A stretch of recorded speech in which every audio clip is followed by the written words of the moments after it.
Change is nerve-wracking yet exciting. May it be in the places we've been, the people we've met, or the experiences we've had. We hold on to what is known and familiar.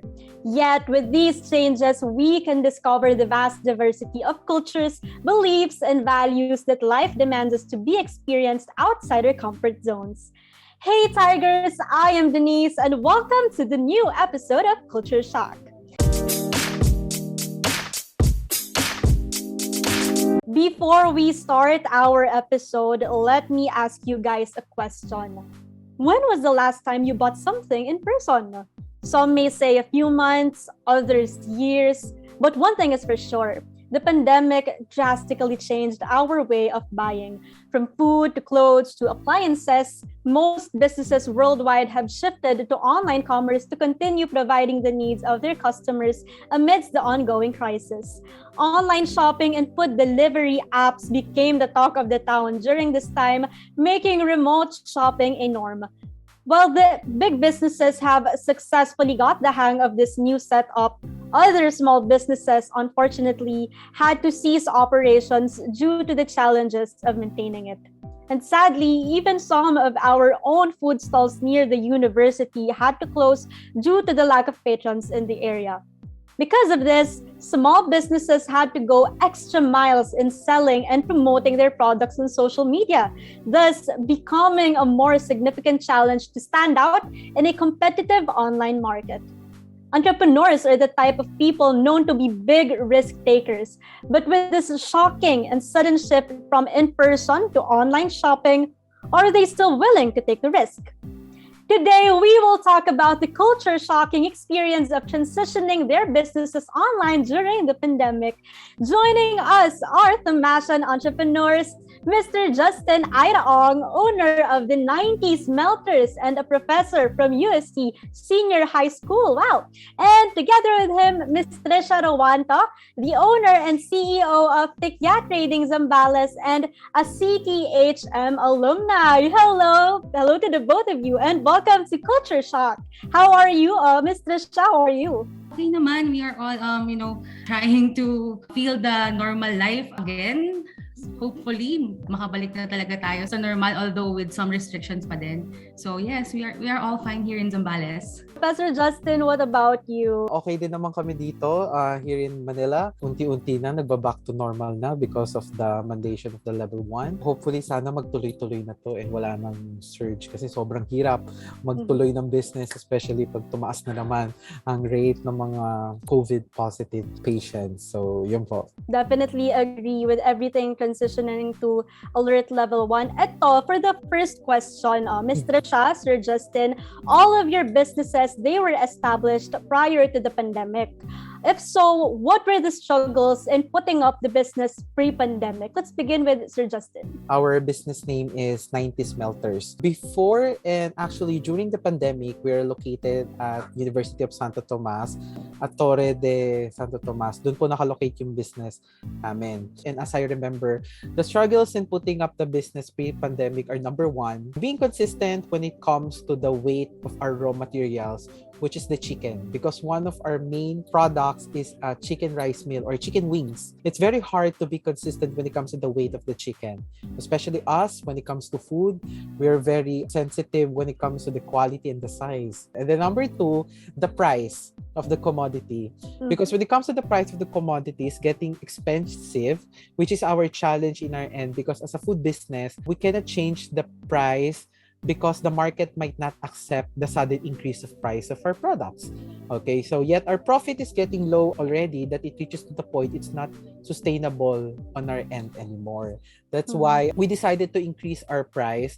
Yet one of our key strategies for the people to accept the new price increase is to release new flavor or variety of products that are considered as what say premium. And then the number three, which is the last one, is that how are we going to sustain the business considering that there are so many chicken business around the University of Santo Tomas? What stand out our business in comparison to them is one of our key challenges talaga. Kumbaga, how are we going to stand out? Merong mas magagaling sa amin. May mga mas masasarap. A lot of struggles. Let's hear it from Ms. Tricia naman po. Basically, our operation is super simple lang talaga. Supplier kami ng mga government agencies dito sa Zambales. So nagsusupply kami ng mga educational materials, nagsusupply kami ng mga office equipment, ng mga IT equipment. Pre-pandemic, kakasimula ko lang din kasi talaga. As a matter of fact, I started mid-2019. So nangangapa-ngapa pa lang kami nung mga time na yon. Actually kasi ako lang mag-isa nung time na yon. So one of my struggles was, ano ba talaga yung framework nung pinaka-negosyo ko? I was 21 back then. Sabi ko, yung bang simpleng magbebenta lang ako, babayaran ako, that's it. Sabi ko sa sarili ko, I should start clean. Nagsimula ako sa DTI, mag-isa ko, pumunta ako doon, nagtanong ako ng mga kailangan, na tutunan ko na I have to satisfy a series of permits pala, series of membership and everything for me to legally operate. Tama pala yung process na mag-undergo ako talaga na registration muna. Minsan kasi nakakaligtaan na ng mga sellers yan. Pero sa atin pala, if we wanna go legal operations, kailangan talaga yung receipts maayos and may inventory tayo, nagpa-file tayo ng taxes, you know that. Yun talaga yung counterpart natin. Not just as a citizen of the Philippines, but counterpart natin bilang negosyante. So, ayun, good thing naman. Hindi naman ako nahirapan during the process, of course, with the help of my colleagues din. Congratulations to the both of you, for this businesses. For Miss Tricia, 21 years old is a very young age, no? Siguro medyo na-lost ka pa nung una, lalo na sa mga permits and such. So congratulations, talagang you guys were able to get in with that businesses. For the second question, we all know what happened in the past 2 years, and many sectors were affected by this shift, especially your business, the business industries. How did you transition from the pre-pandemic to the now pandemic setup, Sir Justin? We decided to change our location on the month of July because the location is not sustainable anymore. Our market is not in the vicinity. You have to know who is your target market. And if your market is not located on that certain location where you're in, walang sense, okay? Walang sense of selling the goods, and you cannot push people na, oh, you buy our product, you try your product. So we adapt to make a frozen packed chicken and ready-made sauces for the reason that they can still experience the 90s melters in the comfort of their home, considering that the majority of the people are on their home. Okay, kumbaga, nasa sa inyo kung kailan nyo siya lulutuin. Ganun po yung naging strategy namin, pero at the same time, we still have struggles in between. Taxes. Okay, but as a legal entity, as a business, we have to settle those taxes in order for us to be proud of our business kasi legal siya, and then sumusunod tayo sa batas ng bansa natin. Dito sa Zambales, di ba, hindi naman siya ganun kalala yung pandemic nung mga bandang second week ng March. We were very complacent na okay lang, siguro by the end of May, by the end of April, okay na ulit. Andun yung hope namin na babalik naman din sa normal. But then, dumating na yung April, dumating na yung May, parang walang nangyayaring progress. Parang mas lumalala pa nga yung nangyayaring COVID-19 surge nga sa Philippines. Doon kami na-alarm na, oh my God, we have to do something. So, nag-observe kami sa market namin, yung mga previous clients namin, observe namin yung behavior nila. Kahit na nasa gitna ng pandemic, ang daming nagpo-put up ng bagong negosyo. So, what we did, try kaming mag-supply ng mga food packaging labels since naging role namin before yung mag-aid dun sa mga businesses.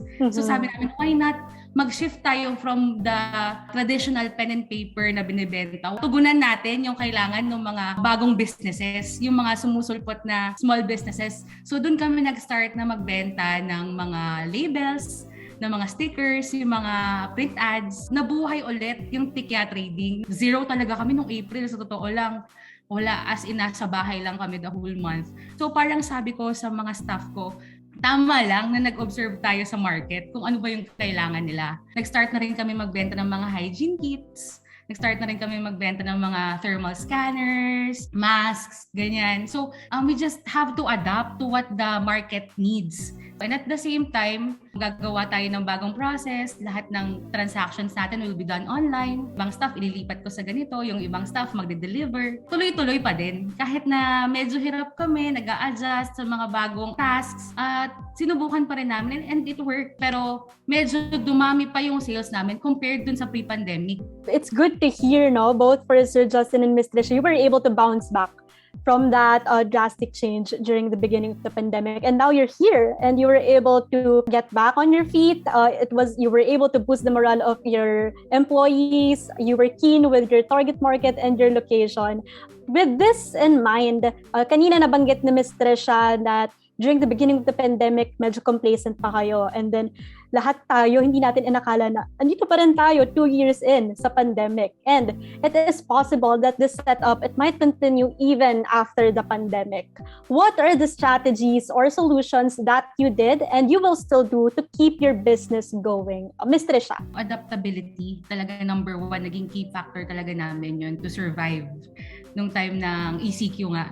Sa isip ko kasi parang hindi lang naman matatapos sa COVID-19 yung struggles na pwede natin kaharapin, right? So, marami pa tayong changes na pwedeng i-face. So, dapat yung adaptability as an entrepreneur laging nandyan. Siyempre, yung traditional way of selling namin before sa store, magdi-display, bibilhin, okay, tapos na. Yes. Pero this time, nung naging active kami sa social media platforms, parang mas madali for us to communicate with our clients.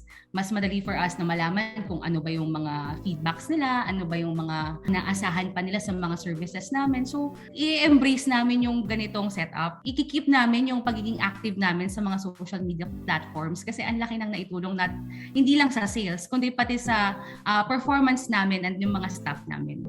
Going to look on the negative side, there's so many people, there's so many relatives na encounter natin. There are people na nawala. If we feel lost, alam natin yan. Pero for the perspective of an entrepreneur, just like me and Ma'am Tricia, I agree with her na you have to look on these certain challenges. We have to take it as an opportunity for us to grow. Sabi nga namin, when it comes to any problem in business, there's always a solution. Just like on computation, when it comes to math, there's always a solution and there's always an answer. In our case, ang pinaka naging challenge kasi sa amin is yung spoilage talaga. It's the food itself and the demand. There will be no repeat purchase. Kumbaga, hindi naman lahat paulit-ulit kakainin nila chicken wings every day. So, one of the key challenges is how are you going to market this one? When it comes to the operation, so we have to lessen nga yung pag-contact namin and we try to limit that there only be 2 people who will be residing on our operation and then there will be a scheduling. I might say we consider our business as bulletproof. It may not be 100%, but we can stand from certain challenges. That's what I believe from me and Mom Tricia. Adaptability, no, one of the things very important in business. And I like what you said, Sir Justin, to take this challenge as an opportunity. Alert levels in our country, they are constantly changing. I would like to ask Sir Justin first, siguro, what actions or protocols have you taken to comply and adapt with the IATF guidelines? Considering we're a food business, so we're very sensitive when it comes to cleanliness and sanitation. So number 1 is the contact with other people. Majority of our supplies are more of delivery. That's why I agree with Ms. Tricia on this part that it's very convenient. Dati, pupunta pa kami ng Divisoria to buy a packaging, ganyan. Pero ngayon hindi lahat. Email na lang, you contact them through Messenger. It's easy. We are 4 active partners and only 2 are present per day because we want to lessen the contact as much as possible. And we have schedules to follow for proper dissemination of tasks. Number 2 is that the curfew. We usually open and close early than our usual operation because we are residing in different cities. And number 3, of course, we do proper sanitation before and after the operation. We try to maintain the cleanliness of our kitchen space to avoid unnecessary bacteria, to avoid any unnecessary things. And so far, during those operations, I'm proud to say that we're able to comply from the IATF guidelines because it's one of our pride and standard in business that we always follow and comply with the government rules. Okay, to inspire people that it may be hard, but it's for the common good. Of course, number 1, talagang in-ensure namin na lahat ng staff dito sa amin is vaccinated. Of course, para na rin sa safety ng lahat. We see to it na lahat ng may interaction with the clients ay well sanitized at naka-mask and everything. We see to it na yung travel pass namin, nagko-comply kami sa mga restrictions since may mga delivery kami outside Zambales, kukuha kami ng stocks outside Zambales. So we have to be very careful din na makuha yung mga permits na ito para wala ng problema. We're now down to our last question. Very important. We want to know the thought of the both of you. What did you learn as an entrepreneur during the pandemic, and how will you use and bring this into the future business model? As an entrepreneur, I learned that there is no permanent, and every key challenges in business, always take it as an opportunity for us to grow. Because one of our key factors to survive in these unexpected challenges in business are, I can say, determination. Number 2, passion and drive to pursue and fight for your fruit of labor. I hope this quote could help you, my dear ladies and gentlemen. After a rain, there's a rainbow. After a storm, there's calm. After the night, there's the morning. And after an end, there's always a new beginning. So just like this pandemic itself, it's a new beginning for us to know the nature of the business more. Ms. Tricia, key things that you have learned during this pandemic as an entrepreneur, of course. Adaptability talaga yung naging key factor namin to survive during the pandemic. Tsaka yung pagiging ready namin na harapin yung mga changes and sa protocols, sa behavior ng market namin, yung demands. So, kinaya namin mag-innovate ng mga bagong ways to actually continue operating. Hindi kami tumigil, hindi kami nalungkot, but then nag-isip kami ng mga possible way pa to actually continue yung ginagawa namin before. So, naisip namin na why not makatulong tayo sa pagbibigay ng discounts, sa pagbibigay ng mga freebie na we tried na i-adjust yung prices namin for them na hindi mahirapan mag-avail ng mga products namin. Lalo na kasi mga COVID-19 essentials ito. So sabi namin, if this is a way for us to help, kahit maliit, kahit simple, para makatulong sa current situation, sabi namin, why not? Kahit konti ang kitain, kahit mapagod kami mag-deliver, if we can help sa simpleng paraan na ganito, gagawin namin. It's a known fact that the last few years were definitely a bumpy road for our guests. Pero sabi nga ni Sir Justin, there is nothing permanent and this is an opportunity to grow. There may be ups and downs in keeping your businesses thriving during this time, but your willingness to push through became your tool to conquer the ride. But don't leave just yet, Tigers. As we got to talk to our guests about their experience, let us know more about their perspectives on the changes in the world today in Culture Shock's brand new segment, Roar Commendation. This segment wants to know your take on certain internet recommendations or trends. We would tell scenarios regarding online business and you'll vote whether or not you recommend or object to them. So ready na ba tayo, Sir Justin, Ms. Tricia? Let's start with our first recommendation. Selling products online using Facebook Live and similar platforms. 3, 2, 1. Let me see. Thumbs up for Ms. Tricia. Thumbs up for Sir Justin. May we know why you agree to this? Why you recommend this? Ms. Tricia. Ang laki ng naging impact niya sa sales and at the same time yung communication namin with the clients. Sobrang na-aid yung pagbibigay namin ng aid and pagbibigay ng mga kailangan nila online. So ayun, it's a yes for me. For me, it's a yes kasi considering that when it comes to creating an awareness, especially during the pandemic, we have to shift from traditional to digital marketing. One of the key factors in order for us to create an awareness or the platform is through social media. Wow, okay. For our next recommendation, very bago to no? YouTube, IG, or TikTok videos that feature business owners packing their orders. Madami yan. So let us see your answers in 3, 2, 1.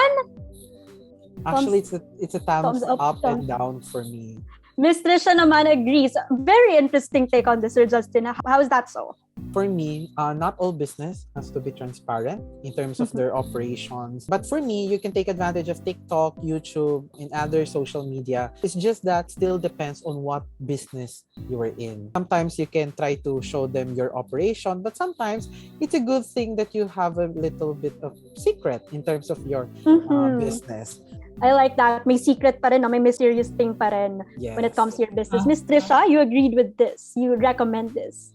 Yung visibility, malaking tulong talaga for me. Sa negosyo kasi, it's not as exciting as the clothing line business. It's not as exciting as... Parang gusto ko talagang i-maximize kung ano ba yung meron online. So, yes, I agree doon sa pagpo-post sa YouTube, TikTok, and other social media platforms. Okay, for our third recommendation, hiring influencers to promote or review your products? Answers in 3, 2, 1. Thumbs up, Sir Justin. Ito naman si Miss Tricia this time. Both thumbs up and thumbs down. Why is that so, Miss Tricia? Sa influencers kasi, I think it will create a sense of intimidation since influencer ka and marami kang followers and you have a lot of likes sa Facebook posts mo na ikaw lang yung papakinggan. Gusto ko kasi mag-create ng environment na you will be appreciated. Your review will be appreciated and pagtutuunan namin ng pansin yan. Hindi naman sa sinasabi ko na it's not a good investment yung pag-hire ng mga influencers.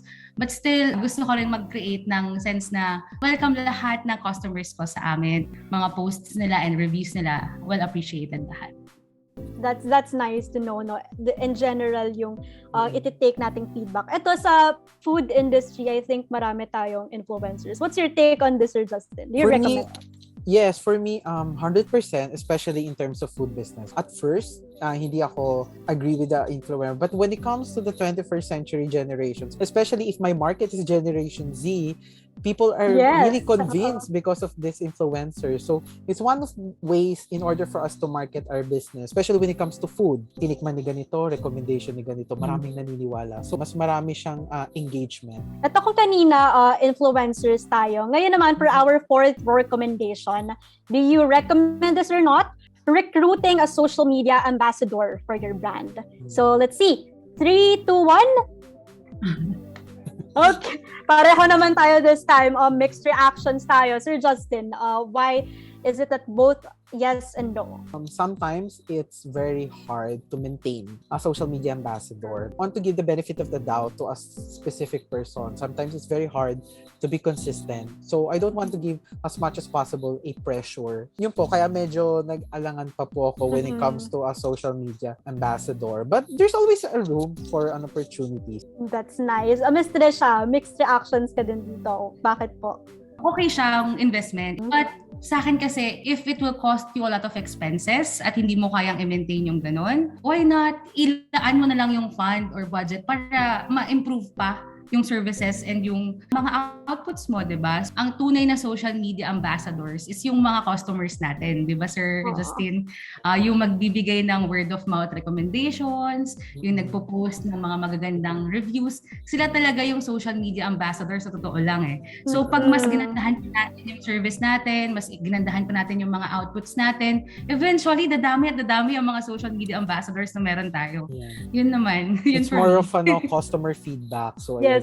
I love it so much that you guys both are very customer-oriented. No? Kasi sila talaga yung magdadali, customer to customer. Ito, last one. Last recommendation, promoting one's business through social media ads on Facebook and Instagram. Very uso to ngayon. Let's see your answers in 3, 2, 1. Okay. Agree. Thumbs up for the both of you. Sir Justin, you recommend this? Why? In order for us to have an engagement, especially during the pandemic, it's usually through Facebook because majority of us were using Facebook. Especially, we have to take advantage of the interactive phase when it comes to a social media. Like, for me, mas madali kayo makakapag-form ng community and then you can still able to target market, especially the algorithm of the social media nowadays. It's very nice when it comes to perspective of the entrepreneurs or business people. It's very advantageous. Ms. Tricia, why do you recommend using Facebook and Instagram ads? Siguro ikikwento ko na lang yung naging experience ko. Simula yung naging active kami, karoon kami ng maraming clients, not just in Zambales, but outside the province. Alam mo yun, parang lumalawak talaga yung coverage kapag na-maximize mo yung mga ganitong blessings from the social media, di ba? Thank you so much, Mr. Justin Ira Ong and Ms. Tricia Ruanto for sharing your journey as young entrepreneurs. Your stories and insights will surely inspire people who seek to explore the business scene and take that big leap. Everyone, thanks for tuning in today's episode of Culture Shock. To see more of our future episodes, you can like our Facebook page, UST Tiger TV. You can also give us a follow on Twitter, Instagram, and TikTok. That is via @US Tiger TV. And that ends our episode for today's Culture Shock. We hope that you take the learnings today as a guide to conquer the challenges and changes that will cross your path. Again, thank you for joining us today. I am Denise Valdesancho, your host for this show that embraces change and new experiences. Culture Shock!